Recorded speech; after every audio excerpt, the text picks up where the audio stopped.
Assalamu alaikum students, this is your physics class. Let's start our chapter. So today our topic is braking and skidding. Braking का मतलब break लगाना, skidding का मतलब होता है कि स्लाइड कर जाना. अच्छा, जब कोई गाड़ी चल रही होती है तो उसकी वेलोसिटी के दो कंपोनेंट्स होते हैं. अब एक कंपोनेंट ये होता है कि motion of wheels along the road, यानी कि जो गाड़ी जिस स्पीड से सड़क पर चल रही है उसकी व्हील्स और रोड के बीच में एक मोशन है. फिर दूसरी कौन सी है, जो अपने ही एक्सिस पर टायर चल रहा होता है, यानी कि वो रिवॉल्व कर रहा होता है, उसको कहते हैं, वो दूसरी रोटेशन ऑफ व्हील्स है अबाउट देयर एक्सिस. अच्छा, किसी भी व्हीकल को रोकने के लिए या चलाने के लिए आपको एक फ्रिक्शन चाहिए होती है रोड और टायर्स के बीच में. अगर रोड बहुत स्लिपरी होगी या टायर्स पुराने होंगे तो क्या होगा कि आपकी जो रोलिंग के बजाय वो स्लिपिंग शुरू कर देगी व्हीकल. अच्छा, व्हीकल जो है वो अगर स्लिपरी रोड पर चलाई जाए तो आपको पता है कि उसमें स्लाइड कर जाती है गाड़ी, ना कि मूवमेंट स्मूथ रहती है. अच्छा, अब ये है कि जो व्हील्स हैं वो और रोड, इनके बीच में फ्रिक्शन क्या कर रही होती है, ग्रिपिंग फोर्स का काम कर रही होती है, और ये ही एक फोर्स है जो स्लिपिंग से बचा रही होती है. अब अगर आप किसी गाड़ी को आपने देखा है जब बारिश होती है तो उस गाड़ी को स्लिप करने के चांसेस गाड़ी के ज़्यादा होते हैं, क्योंकि फ्रिक्शन रिड्यूस हो गई होती है टायर्स और सड़क के बीच में, रोड के बीच में. अगर आपने कोई कार स्टॉप करनी है तो आपको पता है कि आपको फ्रिक्शन चाहिए टायर्स और रोड के बीच में, क्योंकि जब आप ब्रेक लगाते हैं तो ब्रेक आप इस तरह से अप्लाई करते हैं कि उसकी एक फोर्स होती है और वो एक ख़ास लिमिट तक होती है. ब्रेक लगाने का मतलब भी कि अगर आप बहुत तेज़ी से ब्रेक लगाएंगे, किसी गाड़ी को तेज़ी से रोका जाए तो क्या होगा कि व्हील्स जो हैं वो लॉकअप हो जाएंगे और कार जो है वो स्लाइड कर जाएगी या स्किड कर जाएगी. क्योंकि उसकी वजह ये है कि कार का मोमेंटम, अगर आप देखें, उसको लार्ज मोमेंटम चाहिए होगा. इतनी बड़ी अगर वो तेज़ वेलोसिटी से मूव कर रही है तो उसको मोमेंटम भी उसका डेफिनेटली इंक्रीज हो जाएगा, क्योंकि मैंने आपको बताया हुआ है P=mv. गाड़ी का मास भी ज़्यादा है और वेलोसिटी भी ज़्यादा है तो डेफिनेटली मोमेंटम लार्ज होगा. अगर आपने, और जब ये मोमेंटम लार्ज होगा और उसे एकदम स्टॉप किया जाएगा, अनबैलेंस किया जाएगा, एक ब्रेक लगाई जाएगी तेज़ी में, तो वो क्या करेगा, अपनी डायरेक्शन लूज कर जाएगा, क्योंकि मैंने आपको बताया था एक ऑपोजिट फोर्स क्रिएट होगी. मोमेंटम लार्ज है तो ऑपोजिट फोर्स क्रिएट हुई, और वो जो ऑपोजिट फोर्स क्रिएट होगी वो क्या करेगी, कार को स्लाइड करवा देगी, which can cause an accident. इसीलिए ये कहा जाता है हमेशा कि एक तो ब्रेक्स फौरन ना लगाई जाए ताकि जो है रोलिंग मोशन जो है वो डिस्टर्ब ना हो, स्पेशली हाई स्पीड पर.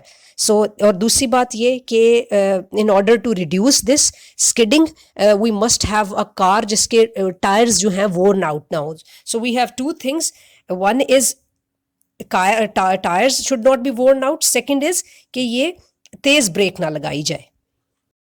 बच्चों, इस स्लाइड में एक मिनी एक्सरसाइज है, उसमें कुछ क्वेश्चंस पूछे गए हैं. दो क्वेश्चंस हैं. पहला क्वेश्चन है, in which case do you need smaller force and why, rolling या स्लाइडिंग. हमने इनमें से ये बताना है कि रोलिंग में कम फोर्स चाहिए होती है या स्लाइडिंग में. तो in rolling case we need smaller force because rolling friction is less than sliding friction. ये मैंने आपको जब पढ़ाया था रोलिंग फ्रिक्शन और स्लाइडिंग फ्रिक्शन, मैंने आपको बताया था कि रोलिंग फ्रिक्शन जो होती है वो स्मॉलर होती है स्लाइडिंग फ्रिक्शन से. Next question is, in which case it is easy for the tier two roll over. अब बताएं कि टायर को किस जगह पे रोल करने में आसानी होती है, रफ ग्राउंड पे या स्मूथ ग्राउंड पे. आपको पता है, मैंने पहले भी बताया था कि रफ ग्राउंड पर टायर्स इजीली मूव कर सकते हैं, क्योंकि कोल्ड वेल्ड्स जो हैं वो प्रॉपर वो प्रॉपर तरीके से एडजस्ट होते हैं जब टायर्स जो है स्टड्स के साथ बने होते हैं या टायर्स रफ सरफेस से बने होते हैं. तो on rough ground it is easy for the tier two roll over because friction is required for the tier two roll over. तो इस में आपको नेक्स्ट आपको बताया गया है कि advantages and disadvantages of friction. तो बच्चों, हर इसमें फ्रिक्शन के कुछ एडवांटेजेस भी हैं और कुछ डिसएडवांटेजेस भी हैं. इनको आप लोगों ने पॉइंट वाइज लिखना होगा, वो मैं आपको बताऊंगी किस तरह लिखना है एंड में. लेकिन फिलहाल हम पहले उसके डिसएडवांटेजेस डिस्कस कर लेते हैं. तो जो फ्रिक्शन के डिसएडवांटेजेस हैं उनमें सबसे पहले कि friction is undesirable when moving at high speed, यानी कि अगर आप गाड़ी चला रहे हैं या हाई स्पीड पे चल रहे हैं तो फ्रिक्शन अनडिजायरेबल होती है, यानी कि हमें फ्रिक्शन नहीं ज्यादा चाहिए, because it opposes the motion. मैंने आपको बताया था ना, ये फोर्स है जो अपोज करती है मोशन को और लिमिट करती है स्पीड को, इसलिए उस टाइम पे फ्रिक्शन डिजायरेबल नहीं होती। फिर और इसका डिसएडवांटेज क्या है, most of the energy is lost as heat. आपको पता है कि जब फ्रिक्शन ज़्यादा होती जाती है, अक्सर हम मशीन्स चलाते हैं तो उनमें जो फ्रिक्शन ज़्यादा देर चलती रहती है तो उनके बेरिंग्स और उनके जो उसके मुख्तलिफ जो पार्ट्स होते हैं उनमें फ्रिक्शन ज़्यादा होने की वजह से हीट प्रोड्यूस होना शुरू हो जाती है और साउंड प्रोड्यूस होती है, जिससे कई जो पार्ट्स हैं मशीन के वो ख़राब हो जाते हैं। अच्छा, कुछ मशीन्स में जो फ्रिक्शन होती है उसकी वजह से वेयर एंड टियर भी हो जाता है। जैसे आपने अक्सर देखा होगा हमारे घर में जो ग्राइंडर्स वगैरह होते हैं, अगर वो बहुत स्पीड पर काफ़ी देर तक चलते रहे तो वो इवेंचुअली ख़राब हो जाते हैं, या उनके नीचे से रबर ख़राब हो जाता है क्योंकि उसमें फ्रिक्शन बहुत ज़्यादा हो रही होती है। इसी तरह शूज़ जो हैं वो ड्यू टू फ्रिक्शन वो भी उसमें वियर एंड टियर हो जाती है। जो आपकी कील होते हैं जो आप दीवारों में लगाते हैं वो उसमें nails they have to be fixed in the walls due to friction। उसके बाद most of the living bodies, ये भी आपको पता है कि उनको जो एनिमल्स हैं या इंसान है जो ऊपर ट्रीज पे चढ़ना चाहे वो ड्यू टू फ्रिक्शन ही चढ़ सकते हैं। अब इसके जो एडवांटेजेस हैं वो ये कि friction is needed to walk on the ground. आपने पढ़ा था कि जब हमने न्यूटन का थर्ड लॉ ऑफ मोशन पढ़ा था तो उसमें आपने बताया था कि फ्रिक्शन की वजह से हम वॉक कर सकते हैं, यानी कि आप मूव करते हैं पाँव को आगे की तरफ, जो बाकी एयर रेजिस्टेंस और उसके रिएक्शन के तौर पे आप मूव कर सकते हैं। फिर we can not write with the pencil if there is no friction between pencil and paper. ये भी आपको पहले बताया हुआ है कि पेंसिल मूव कराने के लिए पेपर पे आपको फ्रिक्शन चाहिए। अच्छा, एथलीट्स आपको बताया हुआ है कि बहुत स्पेशल शूज़ यूज़ करते हैं, जैसे कि फुटबॉल में या ग्राउंड्स में या क्रिकेट में, क्योंकि उन्हें ग्रिप चाहिए होती है प्रॉपर, ताकि जो है उनकी स्लिपिंग ना हो सके और वो इजीली रन कर सकें। उसके बाद ये होता है कि we can not stop the fast moving vehicles when we apply brakes. एकदम मैंने बताया था सडन ब्रेक्स लगाएंगे तो व्हीकल स्टॉप इजीली नहीं होती।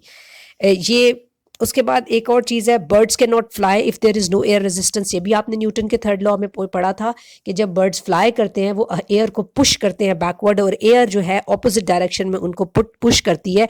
तो ये जो है ये रेजिस्टेंस क्रिएट होती है, ये एयर रेजिस्टेंस क्रिएट होती है या ये फोर्स होती है जो क्रिएट होती है, उसी की वजह से बर्ड्स फ्लाई कर सकते हैं। अब so this topic is methods of reducing friction. Methods of reducing friction का मतलब ये है कि फ्रिक्शन को कैसे कम से कम किया जा सकता है। तो नंबर वन वे ये है कि आप स्लाइडिंग सरफेस जो है वो स्मूथ बना दें। जब वो स्मूथ होंगी तो फ्रिक्शन ऑटोमेटिकली रिड्यूस हो जाएगी। दूसरा तरीका है कि ऑब्जेक्ट्स को जो कि यूजुअली तेज़ स्पीड पर चलते हैं, जैसे कि एरोप्लेन, जैसे कि बुलेट ट्रेन, इनकी शेप ऐसी बनाए जाए fish like stream line shape हो। उसका फ़ायदा ये होता है कि ये जब इस तरह की शेप वाली कोई ट्रेन या एरोप्लेन जब हवा में से गुजरता है तो वो उसकी रेजिस्टेंस को मिनिमाइज करता है, यानी कि वो उसमें से ऐसे ही है जैसे चीर के गुजरता है। आपने शिप्स या बोट्स को भी देखा होगा, वो आगे से बहुत बिल्कुल वो एजी बनाई जाती हैं ताकि वो उस पानी को चीर के उसमें से गुजरे। इसी तरह एयर रेजिस्टेंस को क्रॉस करना होता है तो हाई स्पीड पे करना होता है, इसलिए इसकी फिश लाइक शेप बनाई जाती है। उसके अलावा एक थर्ड वन तरीका यह है कि ल्यूब्रिकेट कर दिया जाए स्लाइडिंग सर्फेसेस को, यानी कि ऑयलिंग कर दी जाए, या ऐसे केमिकल्स लगाए जाएं जिनसे मिनिमम रहे फ्रिक्शन। उसके अलावा एक तरीका और है कि यूज़ बॉल बेयरिंग्स। मैंने आपको बताया था ये लोहे के बॉल से होते हैं, और roller bearings, because the roller friction is lesser than the sliding friction. ये बार बार मैंने आपको बताया कि रोलिंग फ्रिक्शन जो है वो कम होती है स्लाइडिंग फ्रिक्शन से, इसलिए ये एक वे भी है रिड्यूस करने का फ्रिक्शन को।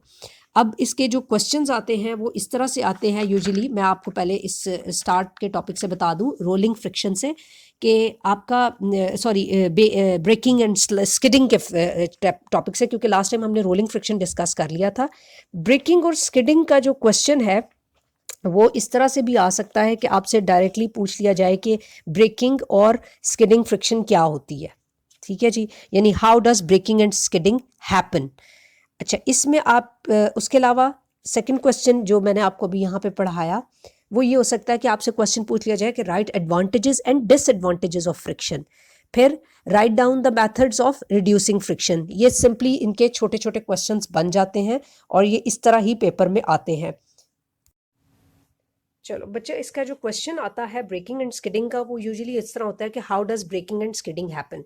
अगर आपसे अलग से पूछा जाए ब्रेकिंग, तब भी आप लिख सकते हैं, स्किडिंग भी आप लिख सकते हैं, लेकिन आपने इसको स्टार्ट इस तरह से लेना है, ब्रेकिंग एंड स्किडिंग। फर्स्ट आप द व्हील से लेकर रोड तक लिखेंगे, उसके बाद सेकंड पे आप ब्रेकिंग की डेफिनेशन लिखेंगे, ये यहाँ फॉर द व्हील से शुरू होकर स्लिपिंग तक आती है।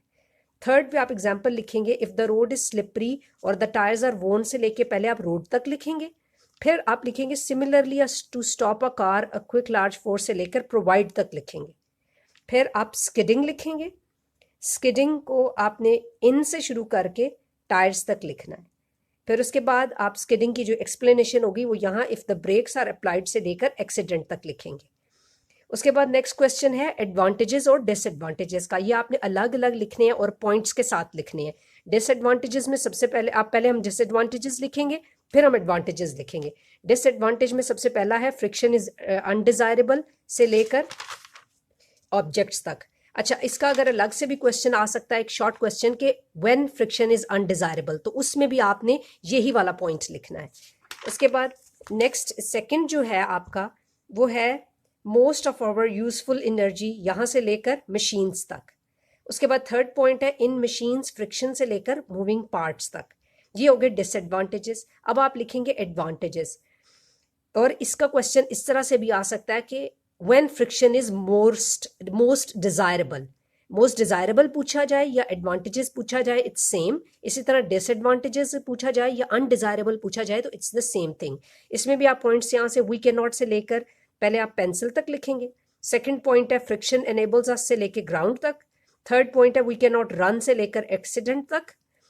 फोर्थ पॉइंट है बर्ड्स कुड नॉट फ्लाई वाला, यहाँ तक बर्ड्स टू फ्लाई तक। सो उसके बाद नेक्स्ट क्वेश्चन है, और इसमें एक और डिसएडवांटेज भी आप लिख सकते हैं, अ nail stage in the would, sorry advantage लिख सकते हैं, ये आपके एडवांटेजेस में ये भी आता है, a nail stage in the wood due to friction. Next is, ये क्वेश्चन इस तरह आ सकता है कि मेथड्स बताएं टू रिड्यूस द फ्रिक्शन, तो इसमें आपने एज सच ही इसके 4 पॉइंट्स लिखने हैं। अच्छा बच्चों, अब आप लोगों का जो होमवर्क है वो ये है कि जो मैंने आपको ब्रेकिंग एंड स्किडिंग का पढ़ाया, इसको किस तरह से लिखना है, ये एक आप मुझे लिख के चेक कराएंगे। एडवांटेजेस डिसएडवांटेजेस बताएंगे जैसे पॉइंट्स में मैंने बताए, और उसके बाद आप मेथड्स ऑफ रिड्यूसिंग फ्रिक्शन लिख के मुझे काम सेंड करेंगे, तो आपकी अटेंडेंस लगेगी। Thank you so much.